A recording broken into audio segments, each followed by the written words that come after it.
Welcome to MediByte. Today, we're going to break down hormonal contraception. It's a topic with a ton of options and, let's be real, even more questions.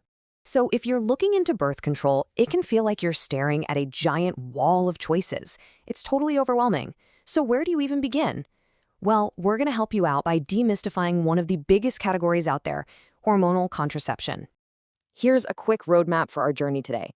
We'll start with how your body's hormones work naturally, then see how birth control changes things up. We'll look at all the different options, talk about how effective they really are, cover the benefits beyond just pregnancy prevention, and wrap up with how to find the perfect fit for you. Okay, first things first. Before we can even talk about how hormonal birth control works, we gotta understand what it's working with. So let's take a look at the natural rhythm of your body and the key hormones running the show. Think of your menstrual cycle as a really well-choreographed dance, with these 4 hormones as the lead dancers. Your brain sends out 2 signals, FSH and LH, kind of like telling your ovaries, hey, it's time to get ready. The ovaries then produce estrogen and progesterone in response. Altogether, this team works in a delicate balance to prepare and release an egg each month. It's a pretty amazing system. So, if your body has this whole system figured out, how exactly do hormonal contraceptives step in and change the dance? Well, they essentially interrupt that hormonal conversation we were just talking about. And they do it in 2 really clever ways. First, by giving you a steady dose of hormones, they basically trick your brain into thinking you're already pregnant. The brain sees these hormones and says, oh, okay, no need to release an egg this month, so ovulation just doesn't happen. No egg means pregnancy is impossible.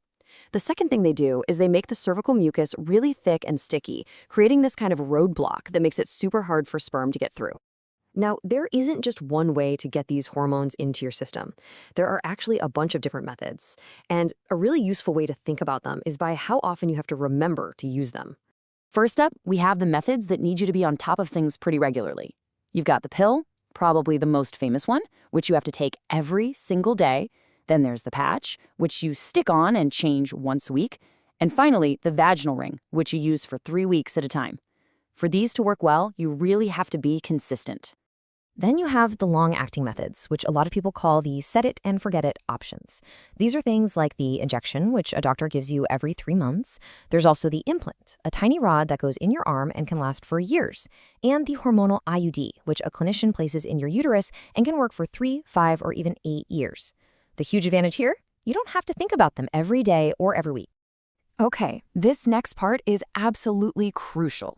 When we talk about how effective birth control is, it's not quite as simple as one single number. We really have to talk about theory versus reality. You'll always hear 2 different stats, perfect use and typical use. And you need to know what they mean. Perfect use is how well it works in a perfect world, like in a clinical trial where no one ever forgets a pill or is late changing a patch. Typical use? Well, that's real life. It accounts for all the human oops moments. And this chart shows just how massive that difference can be. With typical real-world use, about 9 out of 100 people on the pill will get pregnant in a year. For the shot, it's about 6. But now look at the implant. It's 0.05%. That's not a typo. It's ridiculously effective. And why? Because it completely removes human error from the equation. Its typical use is basically the same as its perfect use.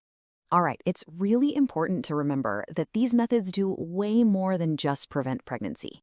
For a lot of people, the other effects, the good and the not so good, are just as important. And honestly, some of the non-contraceptive benefits can be a total game changer. We're talking about things like lighter, less painful periods, which is huge. They can also help with things like acne, severe PMS, and even lower your risk for certain types of cancer, like ovarian and uterine cancer. That's a pretty significant upside. But of course, we have to talk about the other side of the coin. There are potential risks and side effects.